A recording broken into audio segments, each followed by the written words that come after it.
এই প্রাসাদটি নিমকহারাম দেওরি নামে পরিচিত। মুর্শিদাবাদের অন্যতম ইতিহাসের জায়গাগুলোর মধ্যে একটি। তবে এই প্রাসাদটি জাফরগঞ্জ প্রাসাদ নামেও বেশ পরিচিত। এখানে সপরিবারে থাকতেন মীর জাফর। ঐতিহাসিক সূত্র মতে এই প্রাসাদেই হত্যা করা হয়েছিল বাংলার শেষ স্বাধীন নবাব সিরাজউদ্দৌলা। বর্তমানে প্রাসাদটি আর নেই, রয়েছে শুধু আর প্রবেশদ্বার। এর ভগ্ন ইটের পাঁজরে লুকিয়ে আছে বিশ্বাসঘাতকতার ইতিহাস। বন্ধুরা, আমি আরজু রয়েছি আপনাদের সাথে আজকের ভিডিওতে নিমকহারাম দেওরির ইতিহাস এবং সিরাজের হত্যার দিন ঠিক কি হয়েছিল এই প্রাসাদে তা আপনাদের জানাবো এবং ভিডিওটি অবশ্যই শেষ পর্যন্ত দেখুন। আর আপনাদের কাছে একটা অনুরোধ, ভিডিওটি ভালো লাগলে লাইক এবং শেয়ার করবেন।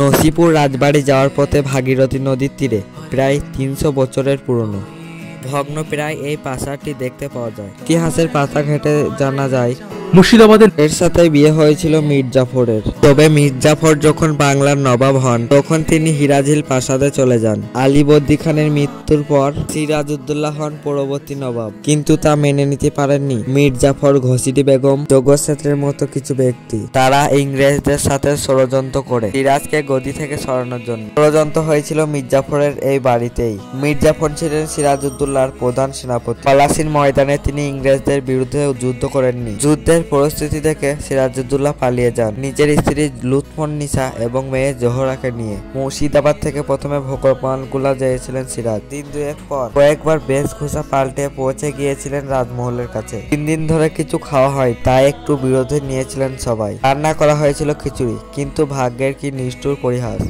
ওই এলাকাতেই থাকতেন শাহজালাল নামের এক ফকির। মাত্র কটা মোহরের লোভে সে গোপন খবর পৌঁছে দেয় সিরাজউদ্দৌলা এখানে আছে। সে যেন আকাশের চাঁদ পৌঁছে পেয়ে গেল মীর জাফর মিরনরা। দিন রাত রোজ করে যার খোঁজ চলছে গোটা বাংলায়, সিরাজ এত কাছে আছে। খবর পেয়ে মীর জাফরের জামাই মীর কাসিম সৈন্য নিয়ে নদী পার করে ঘিরে ফেললেন গোটা এলাকা। বন্দী সিরাজকে 2 জুলাই 1757 সালে নিয়ে আসা হলো মুর্শিদাবাদে। রবার্ট ক্লাইভ তখন সেখানেই ছিলেন।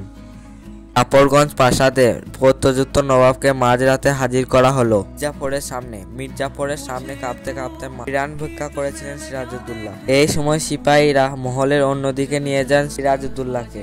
দিকে মীর জাফর আলোচনায় বসলেন সিরাজউদ্দৌলার সঙ্গে কি করা উচিত তা নিয়ে। তাদের কাছে 3টে পথ খোলা ছিল।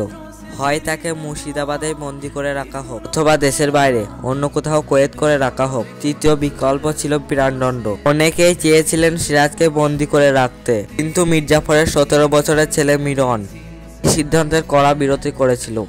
মীর জাফরের নিজস্ব কোনো মতামত ছিল না। জাফর যেহেতু নিজস্ব কোনো মতামত দেয়নি সিরাজউদ্দৌলাকে নিয়ে, তাই মিরন সেটাকেই নিজের বাবার সম্মতি বলে মেনে নিয়েছিল।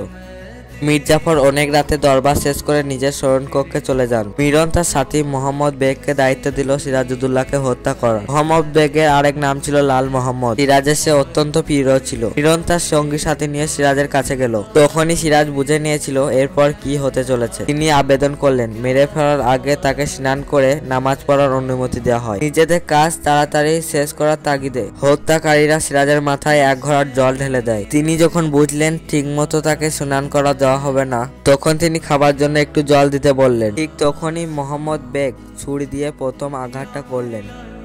ছুরি দিয়ে আঘাত করার সাথে সাথেই বাকিরা তলোয়ার দিয়ে হামলা করা শুরু করলো সিরাজের উপর। কয়েক মিনিটের মধ্যেই তাদের কাজ শেষ হলো। মাথাটা ঝুঁকে পড়লো সিরাজের, তিনি গড়িয়ে পড়লেন। তখন সিরাজউদ্দৌলার বয়স ছিল মাত্র 25 বছর। সেদিন সারা রাত সিরাজউদ্দৌলার মৃতদেহ এই প্রাসাদেই পড়েছিল। এরপর নিয়তির প্রতিহাসে কিছুদিন পর মীর জাফরকেও ছাড়তে হয়েছিল এই প্রাসাদ। নবাব হয়েও বেশি দিন টিকতে পারেননি তিনি। ইংরেজদের গাদা হয়ে পড়েছিলেন তিনি। যুগ যুগ ধরে এই প্রাসাদটি নিমকহারাম দেওরি নামে পরিচিত। মীর জাফর নামটি একটি গালিতে পরিণত হয়েছে। শোনা যায় 1897 সালে একটি ভূমিকম্পে এই প্রাসাদটি ভেঙে যায়। যেন নিয়তিও চায় না এই বিশ্বাসঘাতকতার চিহ্ন বাংলার মাটিতে থাকুক। বন্ধুরা, কেমন লাগলো আজকেকার ভিডিও? ভালো লাগলে সাবস্ক্রাইব করুন। আপনি কি এই নিমকহারাম দেওরিতে ঘুরতে গিয়েছিলেন? আমাকে কমেন্ট বক্সে অবশ্যই জানান। ভিডিওটি ভালো লাগলে অবশ্যই লাইক দিন এবং বন্ধুদের সাথে শেয়ার করে দিন। ততদিন ভালো থাকবেন, সুস্থ থাকবেন।